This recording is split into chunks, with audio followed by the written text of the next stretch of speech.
Right now we're going to go talk live with Elliot Easton in an exclusive interview.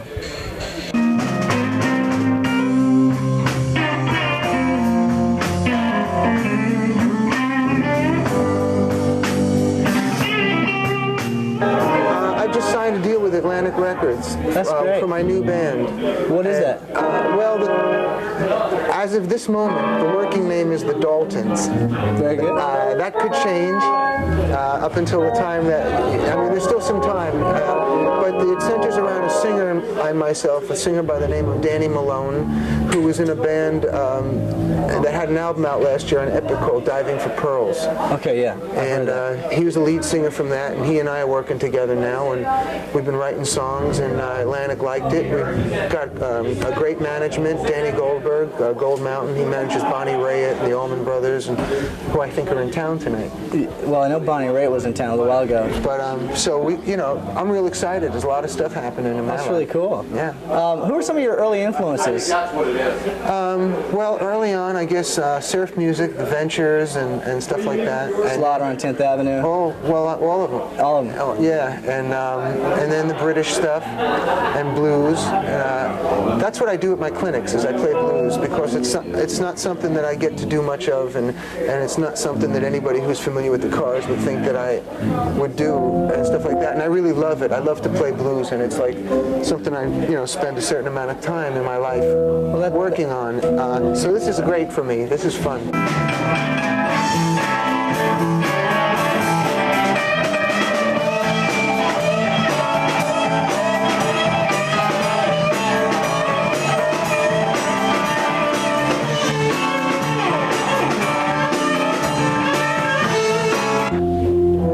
Now, has anybody ever told you play backwards? Yes. Nothing I can do about that. When did you start playing guitar? Very young. Yeah. I mean, I got a guitar when I was like 3 years old, like a Roy Rogers and Mickey Mouse guitars and stuff like that. But I loved it from back then, and I've always had a guitar.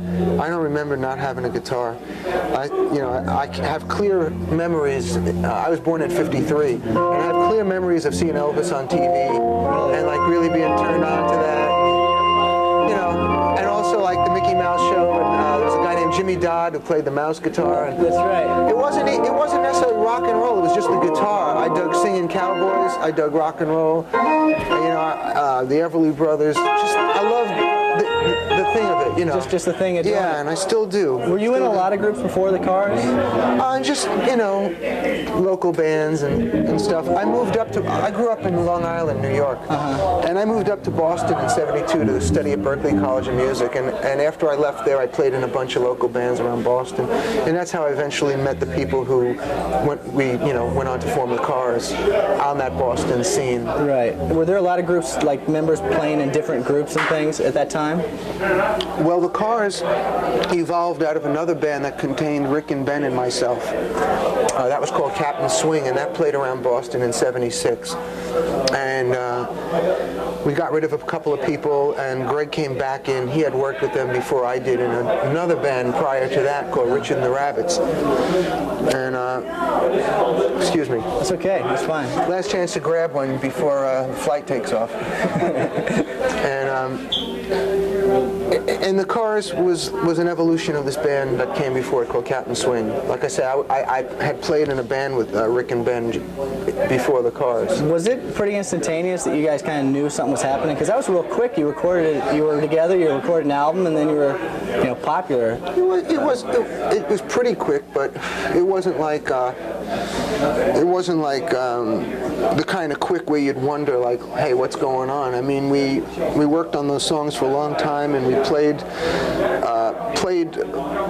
just about all the songs that are on that first album in clubs for a year or more, night after night, 5 sets a night, 8 till 2, all over the college circuit and all over New England and stuff, and so when it came time to record that album, it only took 12 days of recording. We just spit it out on tape because everything was in place, the arrangements, the solos. It was basically our live set. And Roy Thomas Baker enhanced that with his, studio prowess, but the notes were already being played. So that was like the last time that happened. Right, I was going to say, as your other album started getting, was that harder you were going into the studio and coming in with demos and saying, let's make this arrangement this way or whatever? Yeah, well, if the band takes off, you never again really get an opportunity to test your music out in front of people before you get to record it. Yeah. I mean, we knew which were our crowd pleasers and which songs worked and what didn't, because our friends let us know. We played it night after night, and we got to know. So we were able to really, home in on what tunes should be on the record and stuff like that. So, knowing what happened to that first record and the success that it achieved, you can imagine the whirlwind that we all got caught up in. And of course, you never again are going to be playing little clubs and here's a new song we just wrote last week. It doesn't happen. If someone pays $15 or $20 to come see you, it's very difficult to try to force feed them something that they're not familiar with. And don't matter who you are, it's really difficult. People try to do it. Neil Young once did a tour of all unfamiliar material, and some people can maybe get away with it, but maybe one or two tunes you can whack on them, and say, hey, here's something new for an encore or something like that, but not to the degree where you can really test it out when you're still unknown. Yeah. What was the best part about being, a major band, one of the more popular bands of the 80s? Wow, there's a lot of good parts about it. I don't know what the best one is. Probably one of the best is just respect of my peers, and to be considered a member of the guitar playing community in good standing. Right. And to be making a living, it's something that I love to do, and exactly. Go to work in the morning with a guitar case instead of in a briefcase. You guys, I've heard in the past, have helped out a lot of groups. Yeah, we had a studio in Boston called Synchro Sound, and we used to, offer a really cheap rate so local bands could come in, and Rick and some of the other people, and even I would occasionally produce a band and for a little independent single and stuff like that. So, like bands like Till Tuesday and stuff like that did their first, stuff in synchro.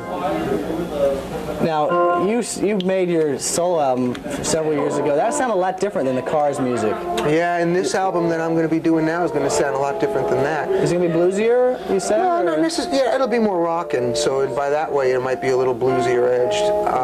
And I won't be singing lead, so that'll be different. Does that make you happy? Or? Yeah. Yeah, I never wanted that at all.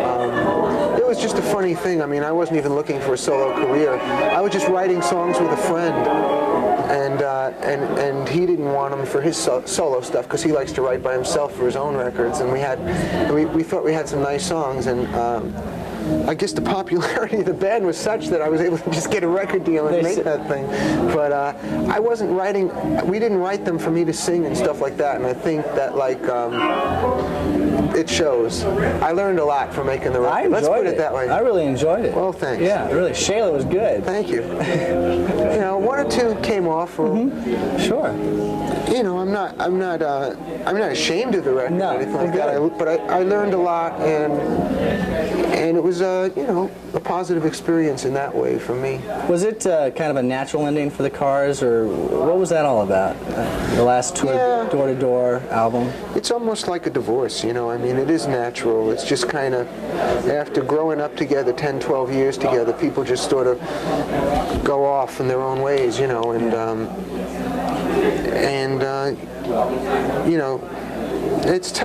don't really have an easy answer for that. It wasn't like a big blow up or an argument or anything like that.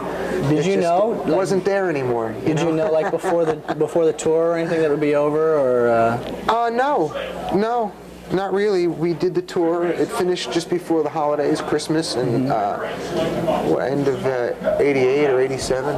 87, I guess.